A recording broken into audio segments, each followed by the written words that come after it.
ভক্ত বন্ধুরা, আমার প্রিয় কৃষ্ণ চ্যানেলে আপনাদের সকলকে স্বাগত অভিনন্দন জানিয়ে আজকের ভিডিওটি শুরু করছি। শ্রবণং কীর্তনং বিষ্ণু শরণং পাদ সেবনম অর্চনং বন্দনং দাসং সখাত্ম নিবেদনং।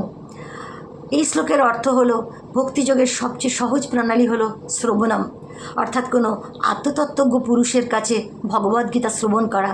এর ফলে মন হয়ে উঠবে ভগবতমুখী এবং সতত পরমেশ্বর ভগবানের স্মরণ হতে থাকবে। এবং আমাদের সকলেরই একান্ত কর্তব্য হলো পরমেশ্বর ভগবানের সেবা করা। বন্ধুগণ, হাজারো কাজের মাঝে আমরা তাকে স্মরণ করতেই পারি, কাজের মাঝে মাঝে আমরা তাকে স্মরণ করতে পারি, যার পক্ষে যতখানি সম্ভব। সকালে ঘুম থেকে ওঠার পর তাকে স্মরণ করে তাকে প্রণাম জানাতে পারি, খাবার সময় আমরা তাকে স্মরণ করে ধন্যবাদ জানাতে পারি, শুতে যাওয়ার সময় আমরা তাকে স্মরণ করে অনুরোধ জানাতে পারি একবার স্বপ্নে আসার জন্য। আমরা তো তার সকলেই তার সন্তান।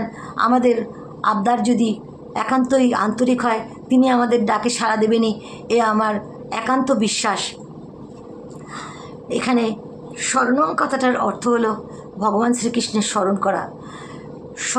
সকাল সন্ধ্যায় ভগবান শ্রীকৃষ্ণের কীর্তন করতে পারি, হরে কৃষ্ণ কৃষ্ণ কৃষ্ণ হরে হরে, এটি তার মূল মন্ত্র। এবং এই কীর্তনের মাধ্যমে মন অচিরেই হয়ে উঠবে অপার আনন্দ অনুভূতি হতে থাকবে, অপরাধ মুক্ত হয়ে মনের সব পাপ ধুয়ে যায় এবং মানুষ তার জড়জাগতিক সমস্ত কলুষ থেকে অচিরেই মুক্ত হয়ে তার মন হয়ে ওঠে পবিত্র।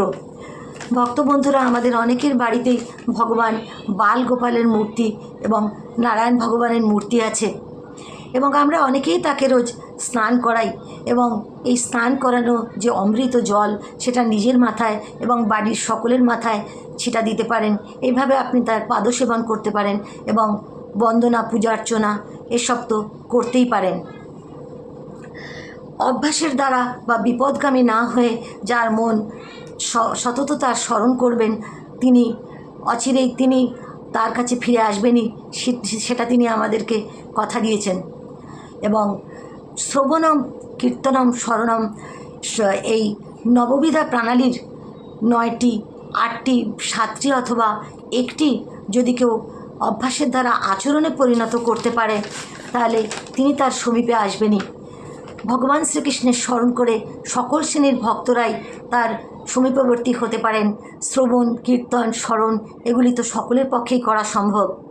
হরে কৃষ্ণ মহামন্ত্র জপ করার মাধ্যমে ভগবত ভক্ত তার আরাধ্য ভগবান শ্রীনারায়ণ, শ্রীকৃষ্ণ, শ্রীরাম আদি যে কোনো একটি রূপের নিরন্তর স্মরণ করতে পারেন এবং এই অনুশীলনের মাধ্যমে তার মন হয়ে ওঠে পবিত্র এবং জীবনের অন্তিমকালে সতত কীর্তন করার প্রভাবে তিনি ভগবদ্ধামে স্থানান্তরিত করেন।